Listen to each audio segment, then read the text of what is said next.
Hey everybody, welcome to DadsDen of Pop Culture and Mighty Thor. Monday, we have reached Thor number 355 from May of 1985 in our retrospective of Walt Simonson's legendary 1980s run on the character. And we're in the point now where we're dealing with the aftermath of the invasion of Asgard by Surtur, the invasion of Earth by Surtur, etc. Now, if you remember last issue, Thor had a very heated encounter with Hela, sort of kicked her butt, and told her, run back home and get ready because I'm coming for you. Those human souls that you have stolen, I'm getting back. Hela's not happy about that.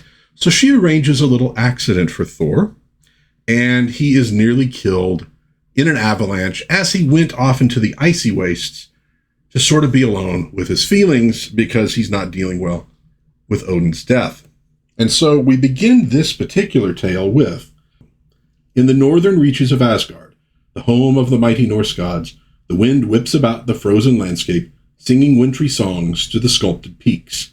'Tis said that no living being dwells within that icy realm, for the deadly cold would slay both gods and mortals alike. And yet not even the gleemen of old, storytellers to kings and earls, can see clearly into those debatable lands, and many are the stories that could be told of that realm of endless winter if only the truth were known. This is such a story. So what do we got here? We have Thor, obviously injured, lying there. We have this palace of ice, although there's a fire right in the middle of it as well, like a fire pit. We have this big figure looking over Thor. And for the readers, we're going to understand something about him very quickly. Thor is not going to right away know. And that is, he's holding Mjolnir. He can pick it up. That means he's either a good guy, or if he is evil, he's incredibly powerful. So, let's find out which it is. And in fact, we then see him kind of tossing Mjolnir around, saying it's a very good weapon. And at that, Thor starts to wake up. He puts it down, and he's, oh, the avalanche. Father, I'm coming. I remember. I fell before the roaring avalanche and should have died. But who are you? Am I truly dead? And this some corner of Valhalla? Nay, little one. The golden halls of Valhalla bask in the warmth of the glowing sun far from here. But for all the leagues between us and that great dwelling place of heroes, you shall not find the hospitality of my home lacking. I bid you welcome. And we get another absolutely great piece of art here. Look at that guy. And he's chiseling, this figure out of ice. And we see these other ice figures behind him. Very beautiful women, but also this other, sort of interesting looking shape. So who is this guy? Well, we're going to find that out. And so he talks with Thor a little bit, and he's like, you were kind of rash with Hela, but no, she didn't take you, although she tried. But he says, look, we need to have supper, but if you're going to have supper here, you must wrestle me. And Thor's like, I feel as though I can hardly stand, and yet my host would fight before dinner? Very well. The guest must acknowledge his responsibilities to his host. So we see, and it's a nice little shot there, you can see the size differential between them. But Thor leaps up, ready to do battle, and he kind of gets his butt kicked very, very quickly. And this is amazing. This giant of a dude picks up Thor like a child, and he's like, no, you're still very, very weak. So dinner is served by these sort of ice maidens, and, Thor, again, kind of confused about all of this. And he says, the guy says, you were nearly killed. Well, perhaps it would have been better so. The 9 worlds have been made safe from Surtur and his demons, but at a terrible cost. He tells about his father Odin. And this man says, is this the noble son of Odin, Thor the Thunderer, who shares my bread and wines at my table? Your father would never have believed it of you. Surely you can honor his memory in some more graceful fashion. What do you know for my father and his fashion? He was the son of Bor, son of Buri, and a greater warrior these worlds have never seen. And now he is gone. Every living thing should weep for his name. So Thor is still overcome by sadness. And this dude's like, dude, you gotta suck it up a little bit. This is not what Odin would want. And ultimately he drifts back to sleep because he is very, very weak. But he says here, "Young god, I knew your father before you were born. Old friends were Odin and I. You might even say I was responsible for getting him his first job. Let there be no talk of shame at his passing, for he did his work well." Okay, now we take a little trip back to Midgard. The Warriors 3 romping through Manhattan. They end up in a Macy's. Volstagg is looking at this, this amazing frying pan. It claims cooked food will never stick to it. A well-honed blade, but badly balanced for throwing. Mayhap I should bring my wife here. Why, with cookware such as this in my house, I might never have to leave home again to avoid washing the dishes. So just a little bit of comedy from the Warriors 3.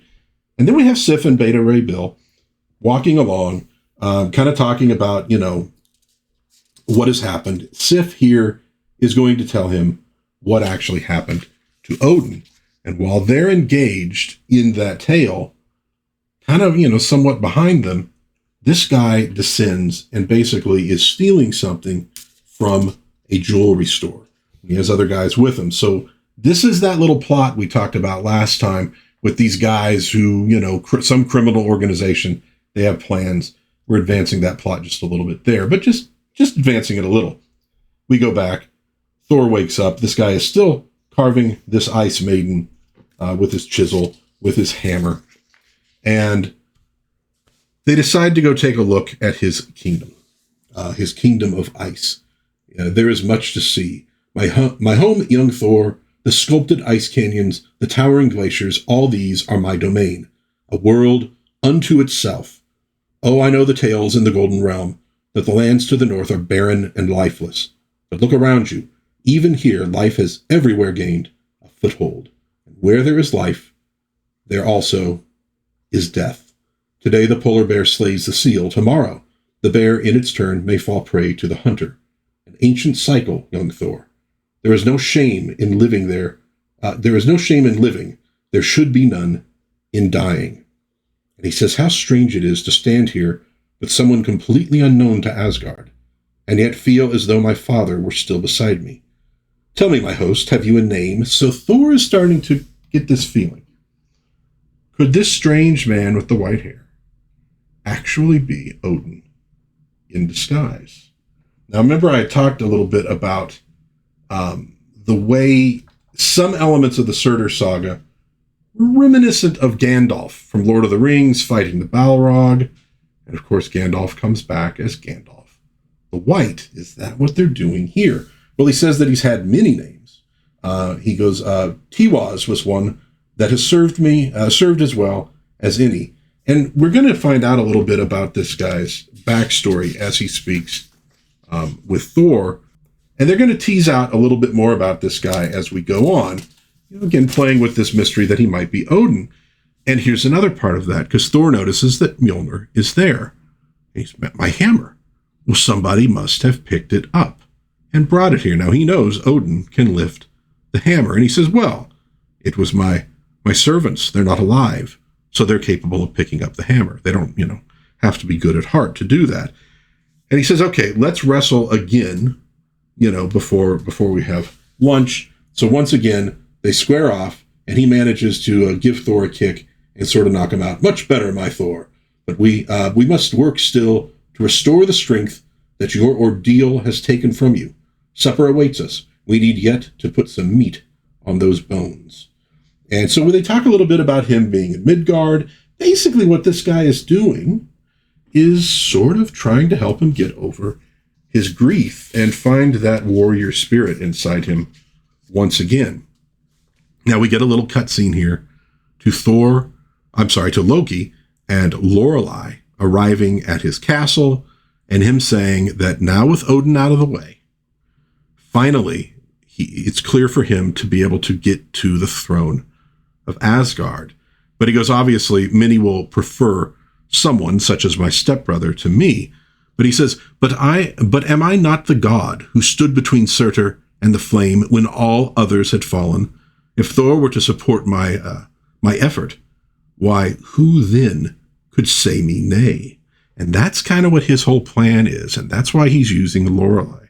He wants to kind of with her being able to control Thor, to have Thor support him, his bid to become the new king of Asgard. Well, morning comes, and Thor, barely awakening, sees that this Ice Maiden he's finished carving her, and he seems to breathe life into her. And she goes, oh, and she starts dancing. Such beauty becomes the sunrise, does it not, Thor? You brought her to life. Did I? Perhaps I but released. I did that badly. Let's try that again. Perhaps I but released the life that was already within the figurine. Only my father has the power to do such wonders. Not even Loki, for all his sorcery, can breathe animation at will. You must be Odin. You must. Come, Thor.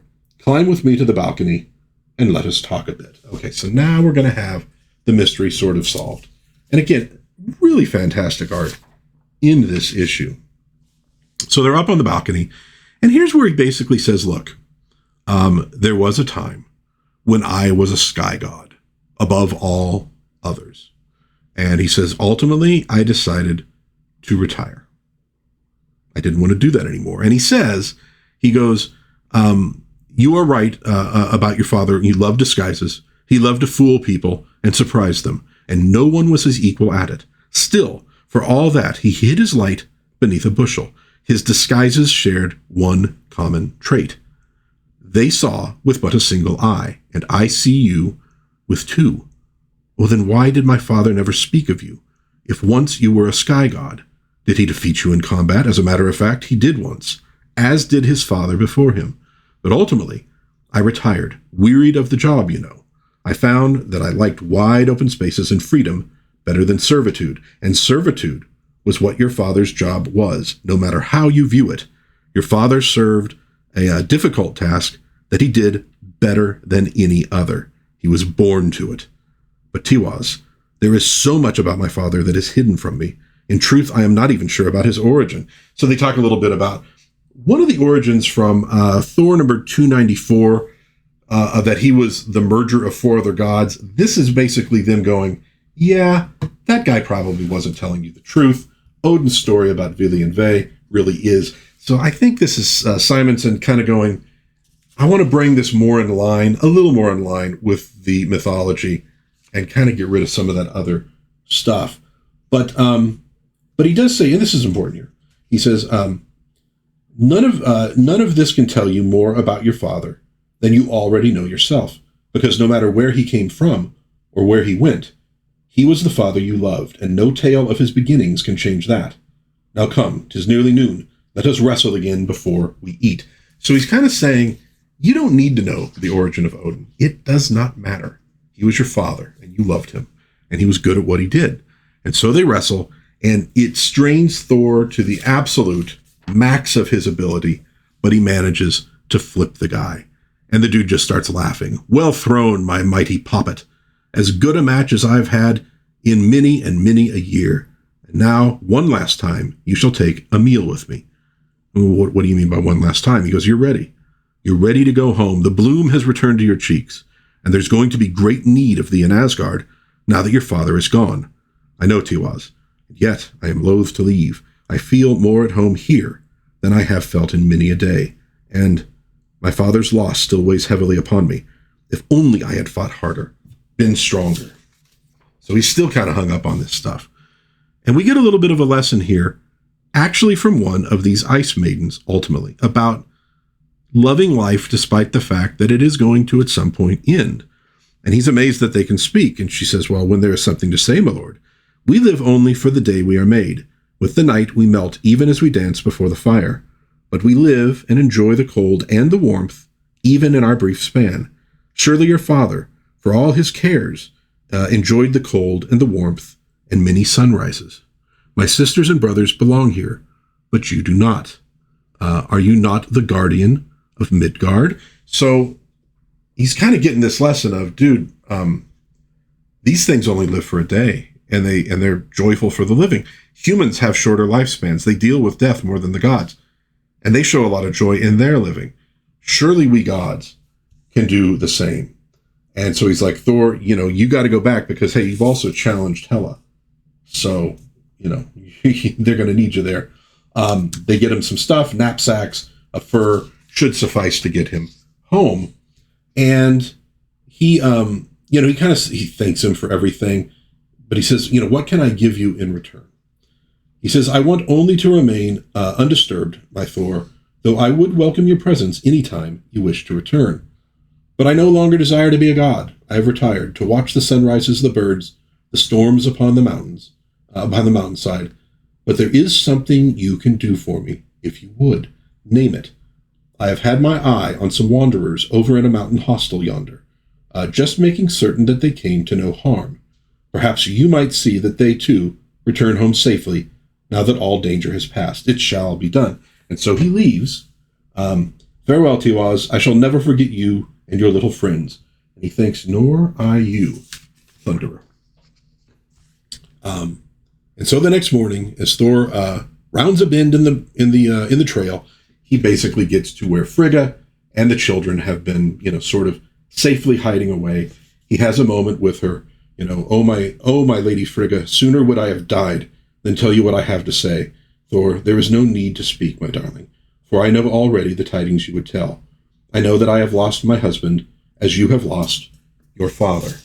So there's that little moment with them, and they hug, and they head off, and they're going to have a hiking song, and we see that they're being watched over by Tiwaz, who maybe has another name. Yes, white-faced Thor is a fine lad, is he not? I am glad I left my footprints in the snow, that he might be drawn here to ease his grief. When last I saw him, he was but a newborn, yelling as lustily as any babe I'd ever heard. And now he has a warrior's soul, young and proud, so like his father. But I would expect no less from my great-grandson. May he walk in honor. So we have met, Odin's granddad. We've met Thor's great-granddad. And we know that he is back there sort of watching over things. So Odin is no longer on the throne, and the Odin power is gone with him. But we do have a dude who's pretty stout and very cool. And I really love this character. I really love this character, and I love what they did with it. And here's an interesting thing, too, folks. We got the credits at the end. Walt Simonson, scripter. Sal Buscema, guest artist.